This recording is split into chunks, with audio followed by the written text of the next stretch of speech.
Hi, everybody. I'm here with Naomi and April. Do you want to be on camera? Sure.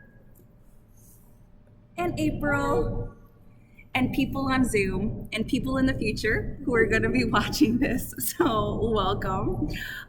Today is all about exploring powerful ways to use Oracle decks. And I'm super excited to lead this workshop with Naomi because she does Oracle readings all the time. And as you know, I created my Oracle deck. So I figured this would be a really fun collaboration. And in front of you, you have a worksheet with some ideas that Naomi and I brainstormed. A lot of people think about, I'm curious when you think of Oracle decks, I'm curious what comes to mind for you, like the general use for Oracle decks. Like kind of checking in with what to manifest or what to focus on, or maybe what you're unaware of that might be some undercurrent thing coming. Yeah, I love that answer. So checking in on what you're unaware of, what may be coming, and I love that that's actually more expansive than I think most people tend to think about Oracle decks. Yeah. Right? Yeah. I think Naomi, correct me if please chime in. But for me, I think people think fortune telling. That's a big part of it, especially because of the media. Like you always see that mystical tarot reader telling someone's fortune or what's going to happen in the future. So people don't have a lot of direct life knowledge of using these tools of divination for themselves. So I think this will be really great because it is. I think fortune telling is a huge part of how people see this. Yeah, fortune telling, and as soon as you said the media, I thought spooky. Yeah. Yeah.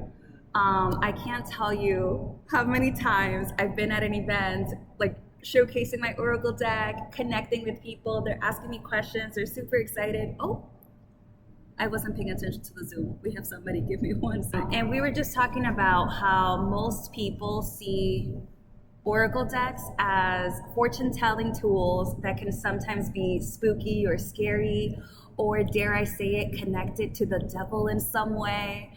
And I really want to bust that myth and bust these ideas.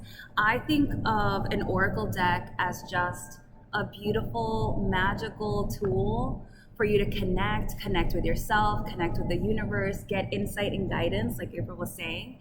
And today we're going to go over some of the many ways that they could be used.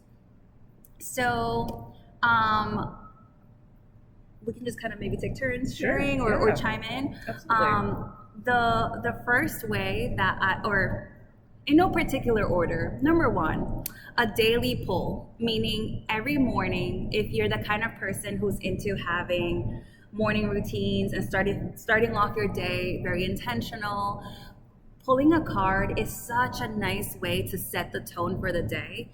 You could ask a question if you have something that's weighing in your heart, or something that you're curious about, something you're nervous about, something you're excited about for that day. You might ask a question of, okay, what can I do to make today really successful? Or you could just brush your teeth and make it part of your everyday routine anyways, and just pull the card of what do the cards want to say to me today? What do the cards want me to bear in mind today?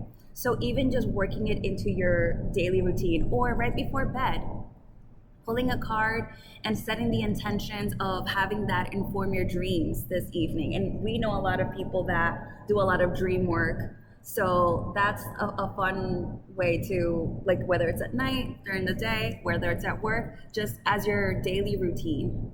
Yeah, I think it's also a great way to learn how to use a deck, pulling it every day, saying, what do I need to know about my day? And then having that card, and when you come back in the evening, see how that applied to your day, because your own personal experiences are going to gauge how you use the cards, and it makes it more personal. So that's a great way to learn how to use the Oracle deck, just that daily pull to get to know the cards. I love that you said come back and reflect on, if you pulled a card in the morning, what happened during the day that either validated or challenged the messages in the card. Because that is a beautiful way to get to know your deck. Yeah, and I think also with synchronicity, you might notice that if you pull that card, it might mean that kind of situation is going to happen pretty often. So that's also really helpful too, to kind of be able to see how it applies to you. And as you say that, I'm thinking about how sometimes if you get a card that feels scary, like a death card or a doom and gloom kind of card, people tend to go, oh no, like Yeah. something bad is going to happen. And it's important to remember that the cards give you insight and that it is just information and that these warnings can be approached as just that. Okay, maybe today I'll pay extra special attention. How can I be more cautious today?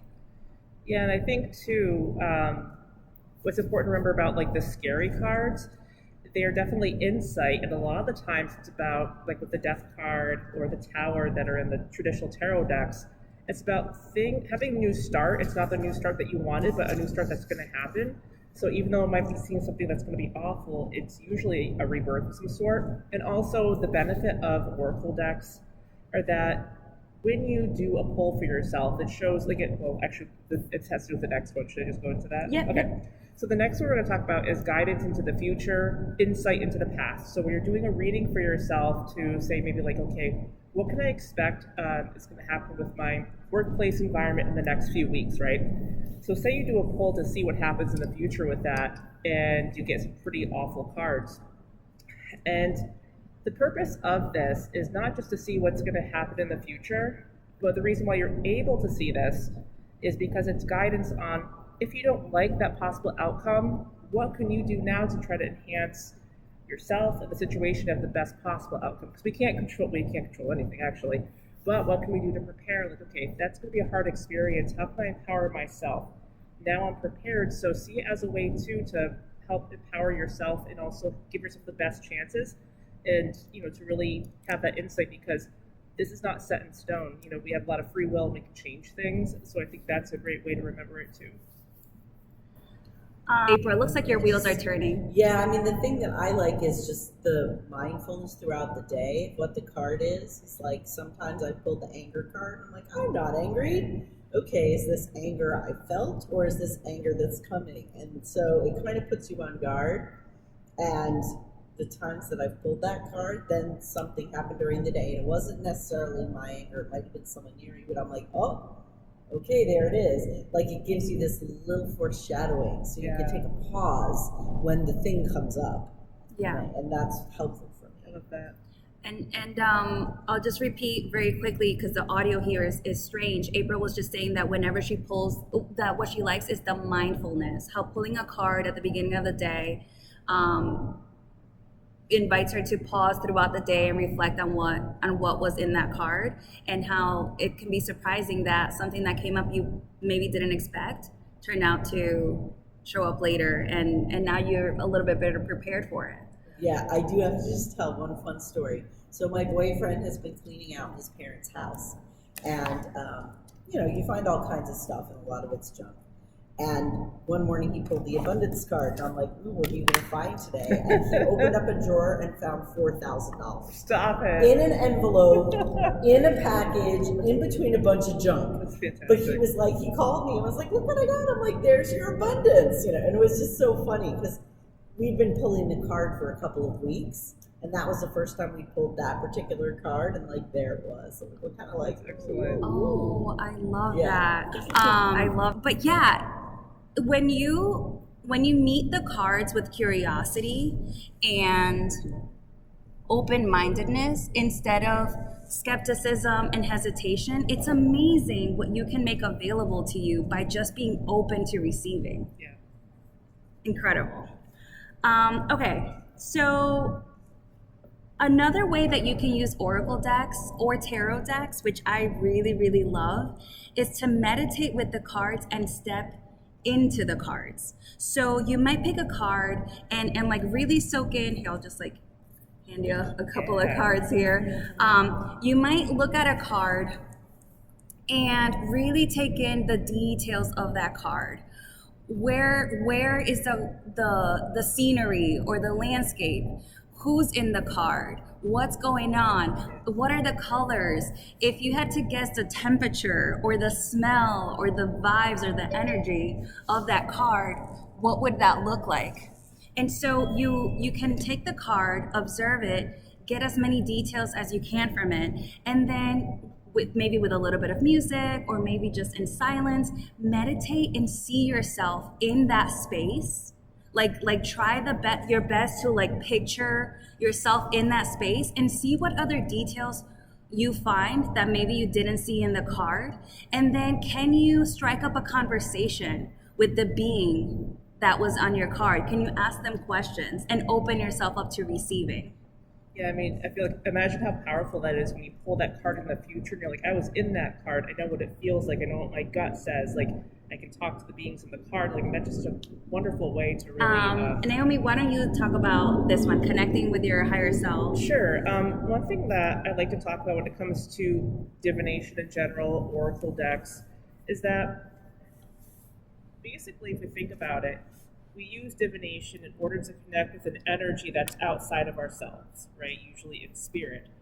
So what we're doing is also recognizing ourselves as spirits in the human body. One of the reasons why we do divination is to find out things about ourselves that we might not have known, or to get information about what's not just in the day-to-day, like what's going on in the spiritual world. So I feel like a lot of the times we're connecting with our higher selves, and we receive messages from our spirit guides. And spirit guides are a general term for energies that are invested in our well-being. So even if we don't know that we're working with these energies, they're working with us. So if you think about it, especially if people are scared of this kind of thing, your energies that are helping you, that want you to succeed, are giving you these messages through the cards. So I feel like that's so important.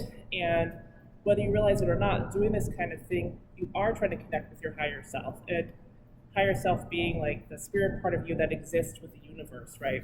So I think that piece is just its own form of like self-care and inner wisdom and finding out more about, the unknown. So I love that piece as well. And you can even ask your higher self questions. Like I tune into my higher self. What do you want me to know today? Like, what wisdom do you have for me? Especially if people are scared of the unknown, of what, supportive energies might be there. It's like you can trust yourself, so trust your higher self. Yeah, I wanna piggyback off of what you just said, and share that I think of the higher self as the most vibrant, authentic, unfiltered, most loving, most compassionate, wisest version of yourself. The version of you that's not burdened by the ego and self-limiting beliefs, the part of you that hasn't been jaded or burnt, right? Like the part of you that's not bothered by any of that. And so it's a really sacred part of you that can offer so much wisdom and so much insight because you don't have these distractions, this muddiness cluttering the way. And so if thinking about connecting with spirit guides or some higher power, if that doesn't feel accessible to you, tapping into the part of you that is there, that is unbothered by all these things, I think is a really attainable points of connection, of sacred connection. So yes to all of that, and also offering another way to think about the higher self. Yeah, and the higher self is also your intuition. That's your higher self speaking to you. So I think that's good to know too. Your gut feeling, your spidey senses. Yeah, absolutely. Any questions so far about the higher self and connecting? We're good. Okay. So another way to use the cards is through ancestral and spirit connections. Much like connecting with your higher self, you can use the cards to connect to a certain cultural group, connect to your ancestors. Actually, when we were preparing for this, Naomi said to me that, what did you say, that my oracle deck reminds you of like a grandma? Or Yeah, it was like, it reminds me of like my African American ancestry, like my grandmothers that came before me, like that richness, like I can feel it in my heart. It's just such a beautiful, like I think of your deck as an ancestor deck connecting to the women that came before me, which feels so deep. So you are one of several people who have said that to me, which just makes my whole heart smile. I had somebody who was looking at the boundaries card, the artwork for the boundaries card, and she got really emotional when she saw this card. I'm gonna see if I can find it. But she said that it reminded her of her grandma as well. And so, I mean, my deck, it's no secret that it's inspired off of Dominican and Afro-Caribbean culture. So a lot of the wisdoms, a lot of the teachings are very much influenced by my childhood, by the women that I grew up with, and by the energy of the Caribbean woman herself. So you selecting a deck that reminds you of your culture, either because it's specifically designed and inspired by that culture, or simply because something about it makes you feel connected. You might pick up a deck that's about butterflies, but it reminds you of growing up in this certain place, and so now it's connected to that land for you, right? Like you can pick a deck that you feel in some way connects you to your past and to your lineage, and set the intention when you purchase your deck, when you hold it in your hands, to have this be the deck that supports you in connecting with those cultural ties. So just how you can connect with your ancestors, you can also dedicate a deck to connecting with certain spirit guides.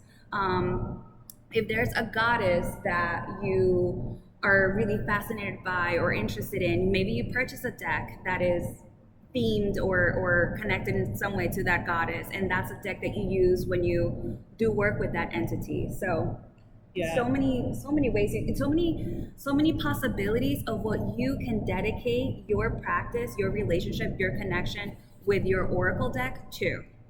Yeah, it's just so awesome that you can personalize it for just about anything.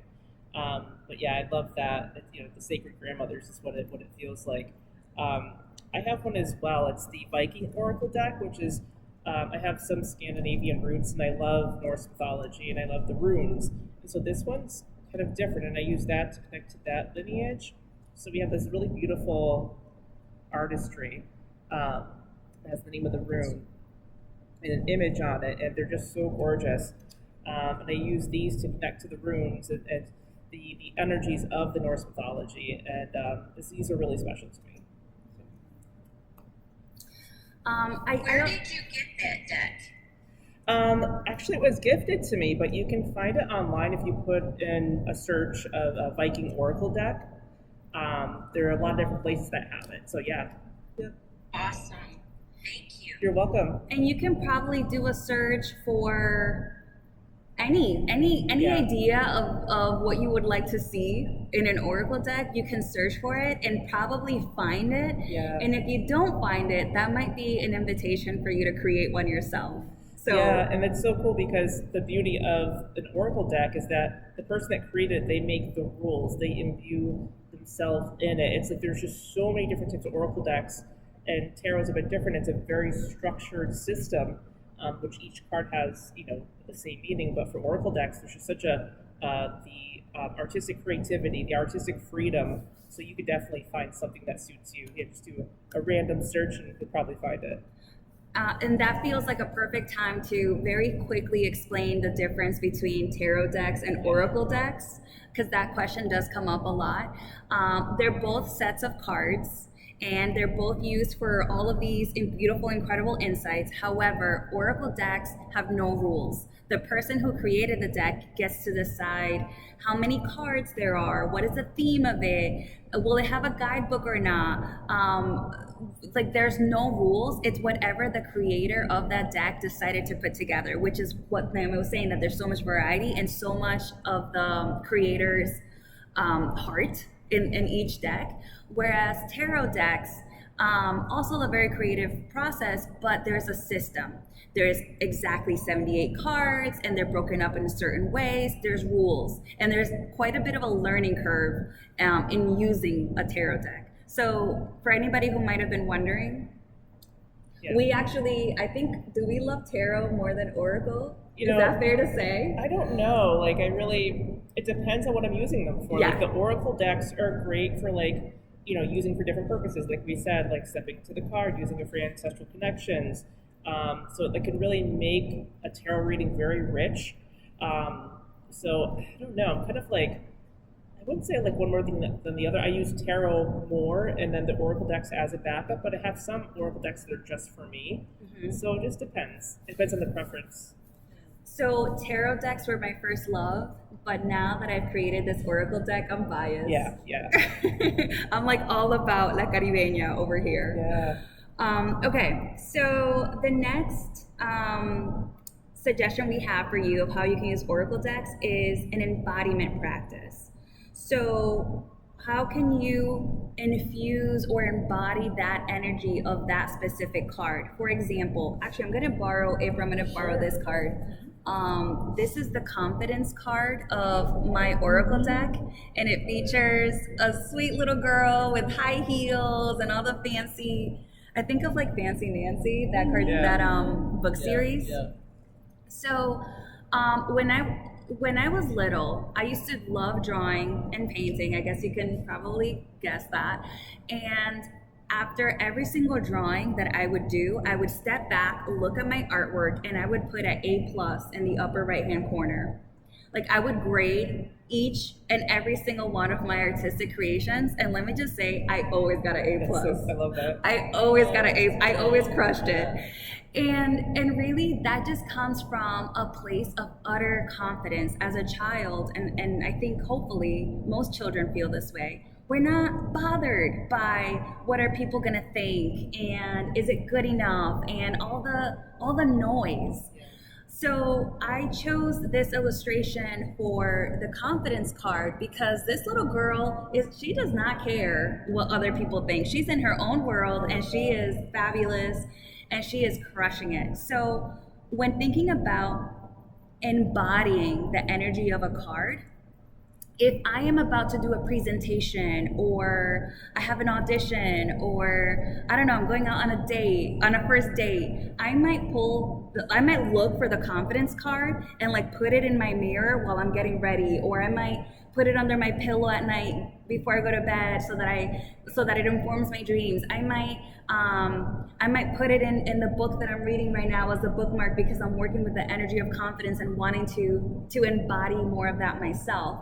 So embodying the energy of the cards, it means you can be deliberate and choose the card that you want to work with. Or you might ask like, hey, Oracle deck, what energy do you think I should really practice right now? Yeah. And then surround yourself with things, with actions that promote that encourage that. Yeah, absolutely. Actually, that's what I use when I do a tarot spread. I have an oracle deck specifically for that. It helps me as you said, the client, let me pull something to see what your guides want you to know, but an energy that you can embody that can really assist in what we spoke about. And it's really cool.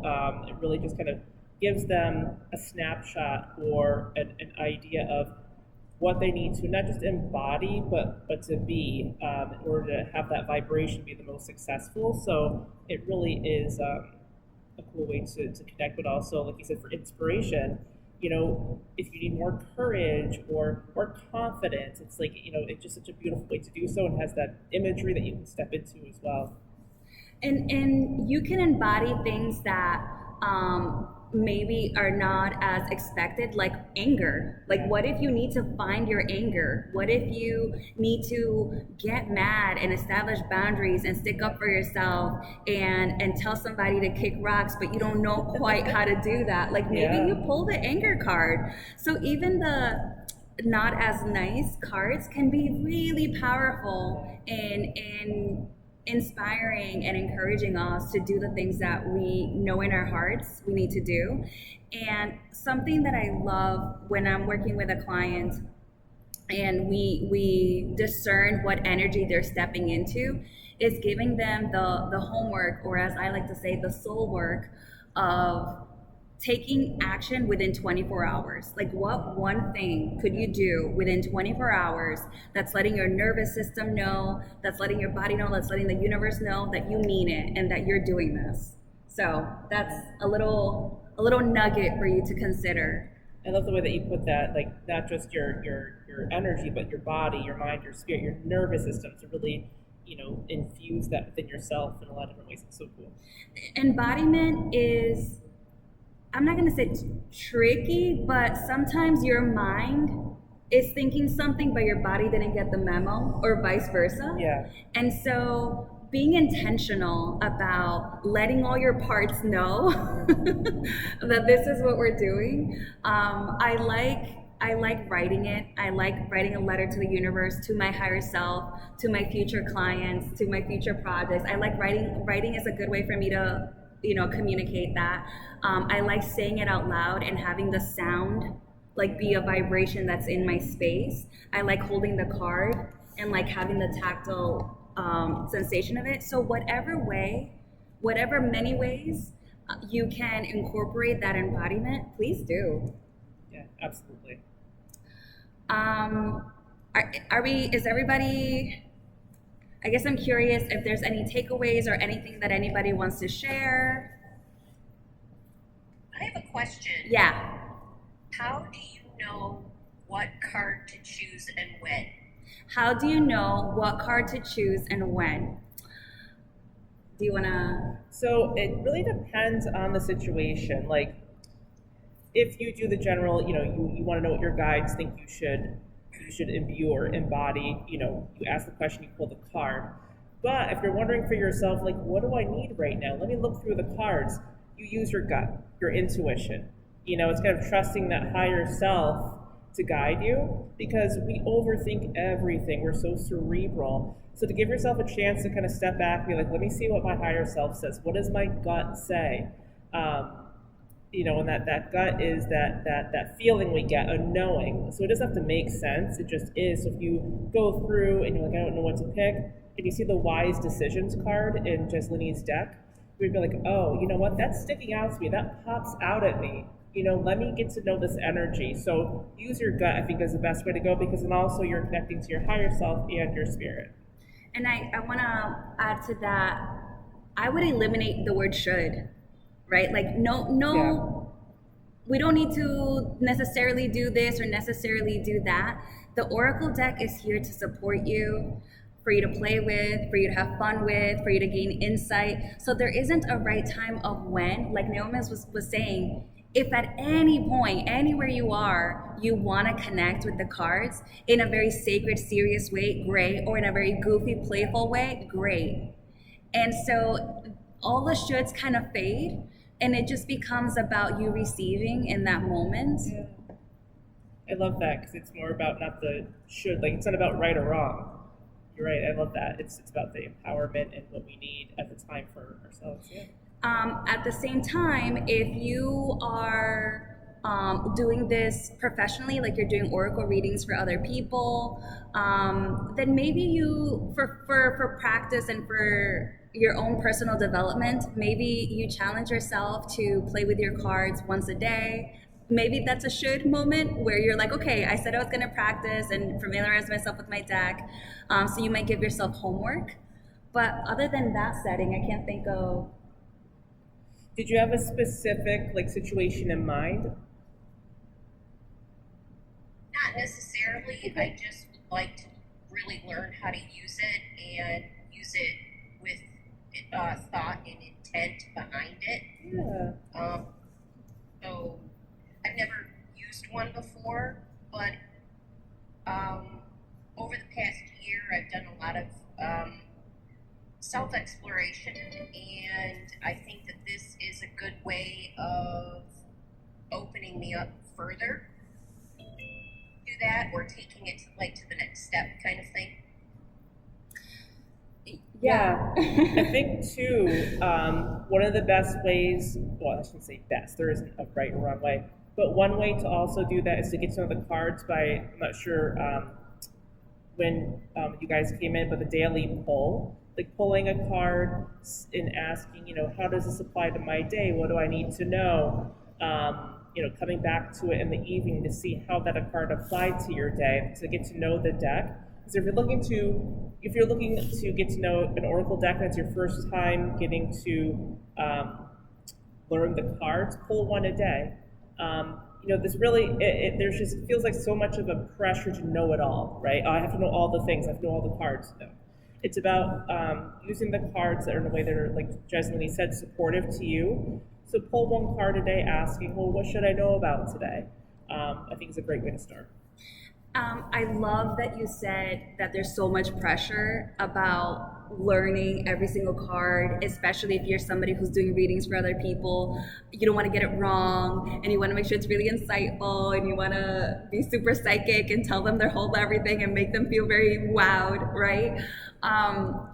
Let's just take all of that pressure away. I literally created my own oracle deck. I made all the art. I did the guidebook, and I still reference my own book. I've had times where I've done readings for people, and of course I'll be able to share like a little something, but even I will go to the book and be like, hold on, let me see what else this card has to say to you, if there's something in there. So for anybody who's interested in learning how to use the oracle deck, I would advise to maybe read or skim through the guidebook once, just once.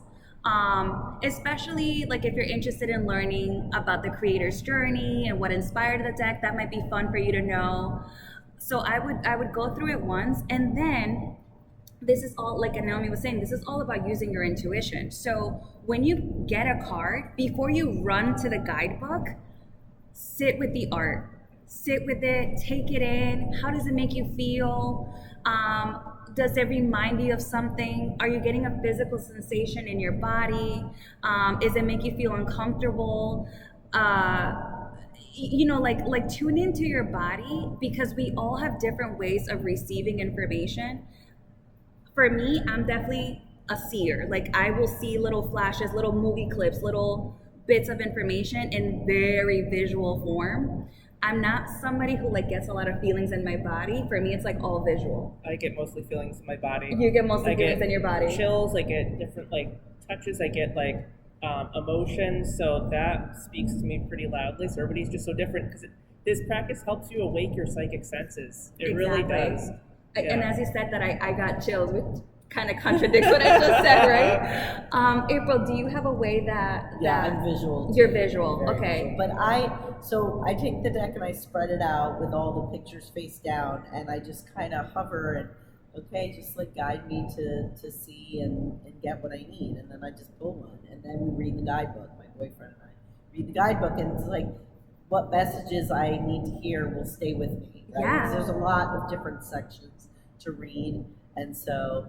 I love that you do that together. Yeah. That's really cool. It's like we have our mushroom coffee in the morning, and we do the That's guide. excellent. That's adorable. Yeah, it's cool. But yeah, definitely sit with the art and let it inspire you, let it inform you, let it tell you something. And I would even dare you to say what it is that's coming up for you. Like practice trusting your gut, practice trusting your intuition, practice saying out loud what's coming to you in that moment without questioning it, without getting in your own way, without censoring or editing yourself as you speak. And then once you've sort of communicated that, see what else the guidebook has to beef up the mess, to like complete the message that's coming forward. It's funny because I was kind of in my head pretending I was pulling a card, right? And I have one in front of me, and it's the imagination card. Oh, there you go, if you guys can see that. And one of the things that stuck out to me, right? I'm thinking, if I pulled this card for me, what am I feeling? And I love the eyes and the lips on this fish. They're very human, and it seems very playful and almost in a way kind of silly. And I'm like, this reminds me that my imagination doesn't have to be perfect. It can be wild. It can be silly. It can be, very vibrant. So it kind of reminded me that like to really honor my thoughts, honor my creativity, honor where my mind goes. Like, so I think that's really cool too. I was trying to feel like, what does this tell me? Not that I'm saying your card is silly. It is silly. But it's just so cool. Like, it made me kind of have that confidence of really honor my thoughts and my imagination and my creativity. So, I let it kind of speak to me and how I felt. So that's a great way too, because we can know the meaning and read it, or we can like also, like Jasleni said, so what's so important is like really like, what am I feeling?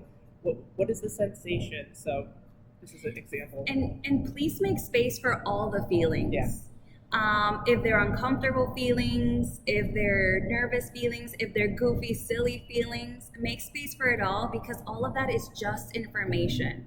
And with that information, you can, like April was saying earlier, it keeps you really mindful throughout your day of what's going on in the world around you, what's going on within yourself.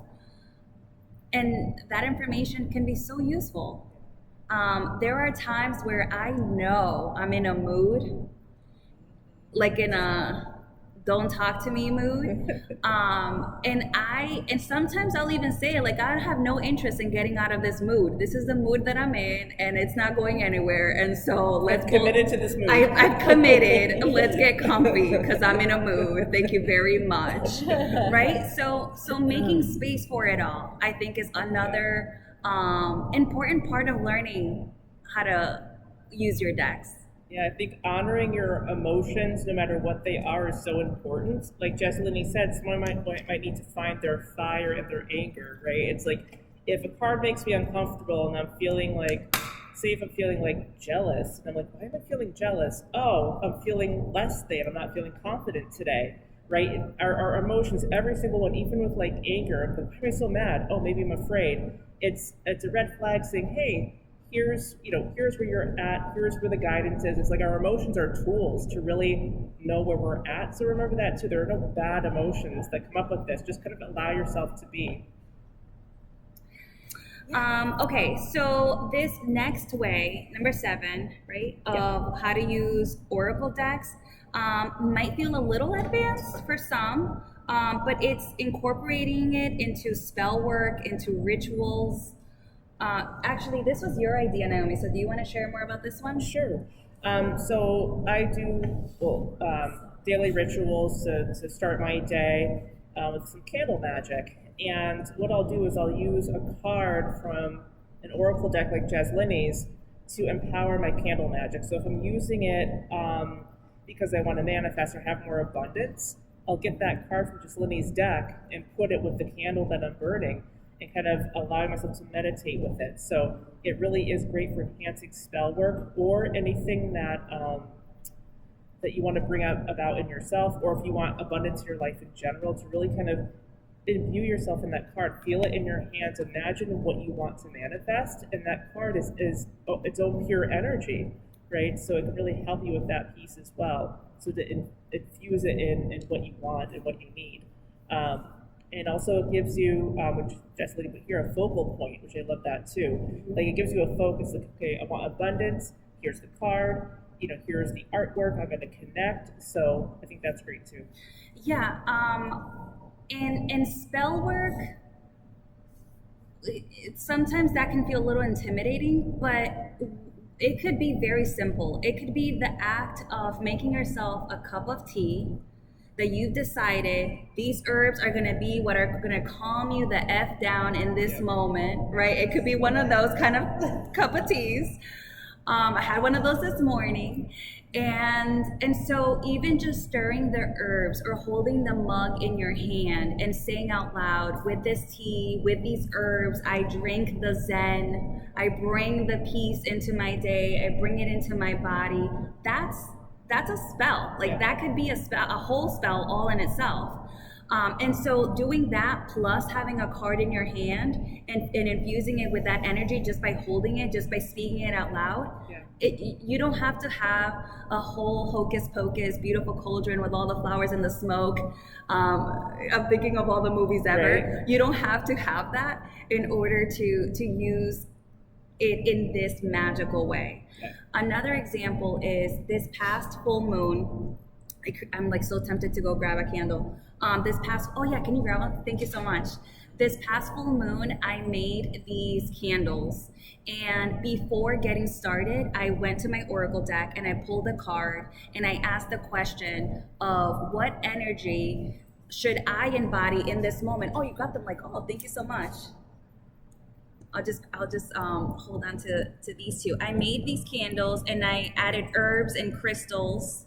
And before even getting started on this project, I I had all my ingredients, all my materials, I had my oracle deck in hand, and I asked the question of what state of mind do I need to be in right now? What energy do I need to embody right now in order to create these candles and put my absolute best, put all of my love and magic into them in a way that's going to nourish the person using them, that's going to support them for their purpose, for their needs, right? Like, how can I give the best of myself and put it in this so that the person receiving it can tap into the best of them, of their selves? Like, that was the question that I asked when working on these. And oh my gosh, I love this.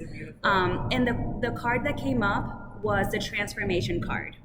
So I sat with the transformation card. I had it like plopped up with me the whole day while I was working on this. And that's another example of magical works, infusing the cards. And Pam, it looked like you raised your hand. Did you have a question?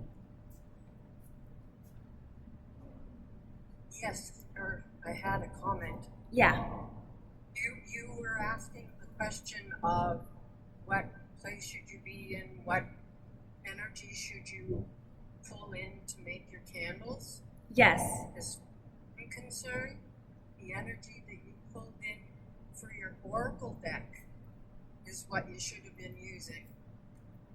Because your oracle deck, I love it. Oh, thank you so much. I saw some of your art at Woman Unleashed, and just looking at your art made me want to buy the deck. Oh, thank you so much. Yeah, I really appreciate that. These candles are very much tied to the Oracle deck. They actually feature artwork from the Oracle deck and the affirmations that coincide with that card. But in that moment, with all of my goodies on the table and me going into this creative space, I also wanted to seek the wisdom of the deck and ask, what extra little boost can I bring to this work? And so, I mean, just another example of how we can make magic with the cards. Did you want to add to that? I feel like that makes sense, right? Yeah, absolutely. No, that was fantastic. That really was fantastic. One of the things that I remember when we were talking that you said was sending Reiki into the card to infuse it. So, you don't even have to be a Reiki practitioner. Just imagine sending healing energy into the card to infuse it with what you want. I think that's a great way too, because you're putting your own personal essence into the act of what you're trying to reach or produce or even let go of. And just how the cards can inform you about how you might approach something, you can also talk to the cards and say, hey, I could use some help with this, which actually I think is a perfect segue to the next one. Tip number 8 is you can boost your work or your projects with a specific card. So I work from home and I have my desk, I have my computer, my whole little setup, and depending on what I'm doing that day, I might go to my Oracle deck or any other deck that I'm working with at that time and pull out a very specific card. So for example, if I know that I'm going to do a sales call today where we're going to be fine-tuning the details of an agreement or something like that, I might pull the abundance card because I really want to work with this client. I can tell we're going to be a great match, but they're feeling funny about money and they're in their whole scarcity mindset. How can I bring some abundance, light, prosperous energy into this conversation so that my client feels empowered, I feel excited, and the money's just flowing? And so it's not just a boost for me in my business, it's also a supportive energy for them. So it is not strange at all for me to have a card at any given moment in my keyboard, like in that last little slot of the keys, the back one, and that'll be my card for the day. So the confidence card gets a lot of attention, the abundance card, the self-care card, believe it or not, I will put it in my keyboard or on my desk. If I know I'm doing too much, I might tell myself, okay, I'm gonna clock out at this time. I don't care how much I got done or didn't do or who's calling me. Like my self-care card is gonna support me in cutting myself off in my work because that's what I need right now. So I hope by now you're getting the sense that there's no rules.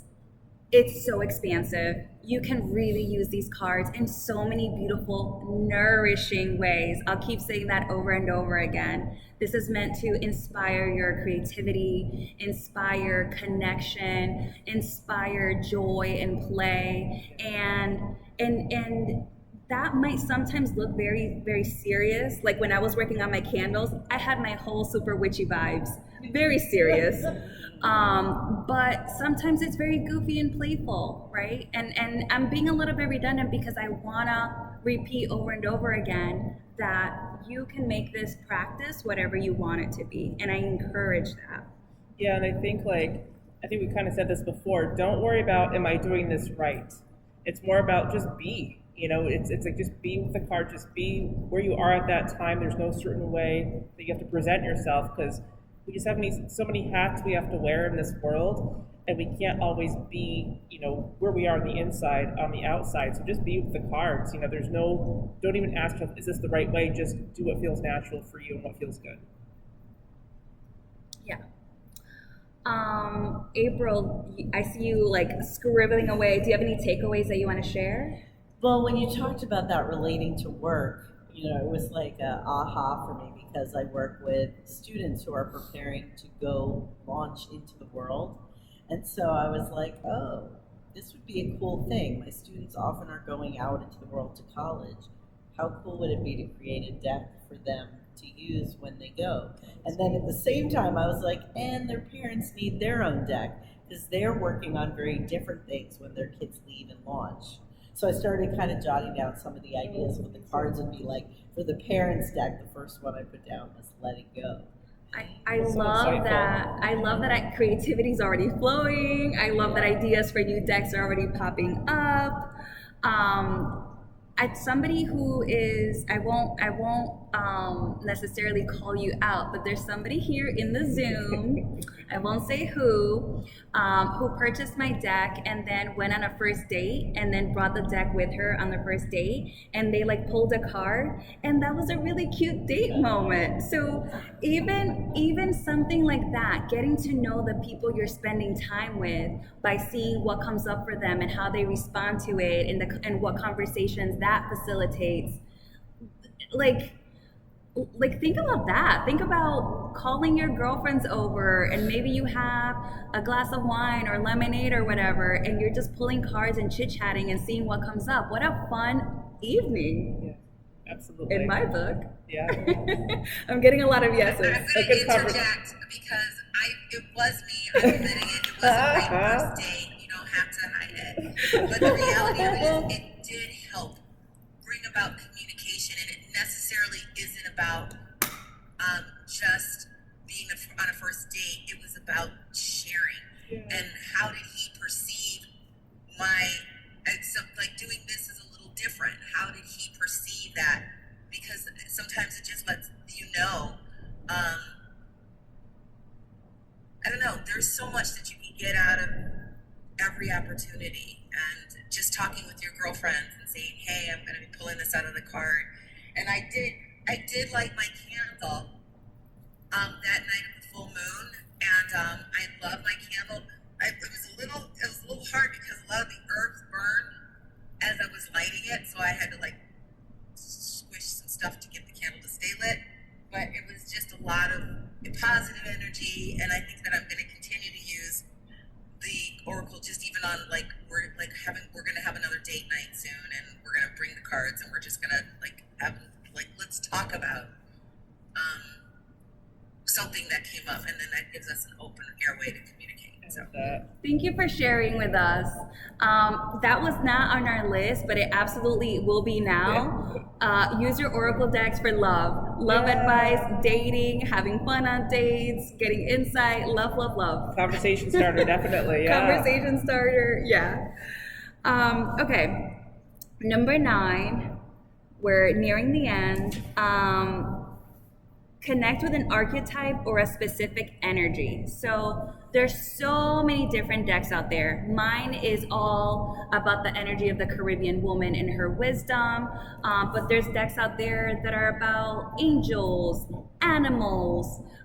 Yours is, you said Norse? Yeah, the Viking Oracle deck. Yep, the Norse. Viking, Yep. Norse culture. Literally, there's a deck out there for pretty much anything you can think of. So if there's something that you want to work on or bring more of into your life, maybe you go find that deck, or you don't even have to go that far. You can look at the decks that you already have and decide, okay, this is the deck that I'm going to use for achieving my professional goals, or this is the deck that I'm gonna dedicate for the purpose of, I just thought of sexual empowerment, of like owning your pleasure and like love. That's an interesting turn, right? Like you might choose a deck for any specific purpose. This is the deck that I'm gonna use to get me through my fitness goals, to get me through literally anything. So you can choose a deck for the theme that it already has, and because you want to work with that idea in your life, or you can just be drawn to a deck because you love it and then decide that you want to use it for a specific area in your life. Like I have a deck that I use when I work with my clients. And so I help them with like branding and web design and stuff. And before we even get into what their branding is going to look like, I have a deck that I use that's like my business deck to get some insight, to see where they're at. And I love that. And I feel like by now that deck and we know, like we have a relationship. Yeah. The deck knows like what I'm looking for, and I feel like it helps me support my clients. So It's interesting too because a lot of the times my different decks feel like different friends. Like they have their own energy and own support. And it's funny, after a while when you work with these energies and they become important to you, and they're just so much support, and I feel like, okay, I need guidance from my friend, my supportive friend, and that's what they feel like. So, they really have a wonderful energy to connect with. I love that you said they feel like friends, because they do. Yeah. I feel that way about crystals as well. I definitely have my crystals that I have on my desk for different purposes. Okay, so number 10, for anybody who's interested in doing, and I will be sending this this worksheet to you via email along with this recording. We have several events this weekend, so definitely expect to receive it like on Monday. But I'll send it to you. So number 10, for anybody that wants to do readings for others, we have some tips of how you might get into that, get comfortable with that. And I feel like you do this more than I do, so why don't you lead the way with this one? Sure. So when you're doing readings for others, especially if like you've never really done it before, don't be afraid to just read. Don't be like, oh, I have to know a certain amount of cards, da da da. It's about your intuition, like trusting your gut. Like, say you have a card that has a lot of different pictures on it, but then you notice there's a bunny rabbit that really sticks out. You're like, no, I can't stop looking at this bunny rabbit on the card. And listening to your gut, you may be like, well, for me, bunny rabbits equal fertility, right? So you might actually use that when you give the person the message. Like, see what your gut says about each card. So, be creative. Don't worry about being wrong. It's not about being wrong. It's about just opening yourself up and seeing, what message you get. So remember that piece too. It's like, and the best way to learn is to practice for other people, because you're also like connecting with them or providing them a service and insight that you need to really know that you can respect the messages that you're getting. And can I pause you Yeah, right there? please. We said this earlier, but it feels worthwhile saying again. When you pull a card, sit with the art, and you'll be amazed at what comes forward. Maybe it is a specific work of like a little piece of it, like the bunny, or maybe it's a color, or maybe it's a sensation that you receive. All of that, but like, pay attention to how these insights come to you. Pay attention to, are you the kind of person who feels like a vibration in your body, or you hear a song in your mind that you hadn't heard of in a long time, and then the lyrics of the song that just popped into your head because you looked at this card is the way that the reading wants to come forward, right? So trusting your instincts, trusting your intuition, not questioning it, really allowing what wants to come forward to just come forward.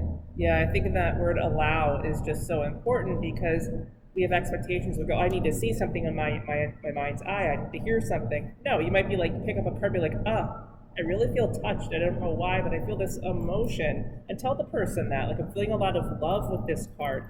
Talk to yourself, ask yourself questions, like really feed into what you're getting. Like, okay, I'm feeling a lot of love. Why am I feeling love? Oh my gosh, just keep going with it. Like that's part of it too. It's everybody's psychic senses are unique. Everybody's way of connecting is unique. And this is about really exploring yourself in this role too. Familiarize yourself with your deck. We talked about that already, but if you're going to be doing readings for people, it's nice for you to work with a deck that you've played with, that you've looked at all the cards, that you've touched, that you have spent some time with. Yeah, definitely, because then you'll feel more confident too. When you do the readings, like, oh, I really know this deck. This deck is my friend. Trust yourself, but also, the more that you use the deck, the more it's going to be easier to connect and get the message and give it to the person in front of you. Yeah, and actually, we haven't talked about how to go about selecting a deck that you want to work with. Actually, I just said it. It should be based on what you feel drawn to, what you feel you want to work with. Obviously, I highly recommend La Caribeña Oracle because it's very colorful and fun and very creative, and I've gotten so much beautiful, heartwarming feedback. So I recommend this one because it also feels very easy and accessible. And like you could be somebody who's never used an Oracle deck before and jump right in and have a ton of fun with it. But whatever deck you choose, it should be one that when you pick it up, you're like, ooh, pretty, or ooh, that's so cool. Like you should have those kinds of feelings. Yeah, it doesn't have to be some kind of like, after this mystical experience, it could be like literally like, oh my God, this is pretty, this is beautiful. It connects you in that way for a reason. So just, where does, where are you pulled to, basically? Yeah. And depending on your mood, depending where you are, depending what you're working on, the deck that you work with in that moment might vary. I have kind of darker, moodier decks. I don't use them often, but sometimes the mood calls for that. I use a lot of, this is probably the majority that I use, the moody dark ones. Yours are the moody ones, mine are the vibrant ones, and it's all good. Okay, and then the final tip for doing readings with other people is to just have fun. If you're so focused on getting it right and on uncovering some mystery and on proving how psychic you are, you're gonna really suck the joy out of it and make it harder for yourself. I have a mentor who had us play this game where we had to pretend to be super psychic, and the game was very simple. We were supposed to do a reading for somebody, not even with cards, but just like look into that person's eyes and like talk to them and guess some sort of mysterious thing. And so the purpose of the game was to pretend, to put away any expectations, any pressure. This was just a game in which we knew we were just pretending. And in doing so, in getting all the expectations out of the way, it was incredible how spot on some of the things that we said were. Yeah, and it's funny because it was about say what you're thinking. Don't figure out if it's right or wrong. Just say it. Just keep your imagination flowing as if you're the expert and you couldn't say anything that's wrong. And it was so cool because opening up and not judging actually, led to a lot of confirmation, a lot of validation, and yeah. And in that game, actually, you might even give yourself like a name, like I am Jasleni, the all-seeing seer. I know, so creative. Like you might like put on a little bit of a persona that you are acting like, that you're pretending to be. And by putting on that persona, again, it makes all of this space for you to have fun and be really free. And in that freedom, without trying, without forcing it, just letting it be, so much accuracy and insight and wisdom just naturally comes through. Absolutely. So that is everything that we have. All these, I hope that you found some inspiring ways to use Oracle decks. I'm going to be sharing this recording. Like I said, I'll send it on Monday along with this worksheet. I'll also send you Naomi's information if you want to get an Oracle reading with her. I'll send you my information if you're thinking that maybe you want to create an Oracle deck yourself. I would love to help you do that. So I'll send you those details. And if you think of any other questions that we didn't cover today, please let me know, let us know. I don't want to speak for you, but I'd be happy to create a video to even answer that question. Pam, did you have another question? Yes, ma'am. Is it possible to get the recording of the making of the Oracle cards as well? Yes, for anybody who wasn't able to make it to yesterday's How to Make Your Own Oracle Deck workshop, I'm going to be sending out both of those videos on Monday, and I'll send you both. So you didn't miss a thing. All right, well, thank you all so much for hanging out with us. And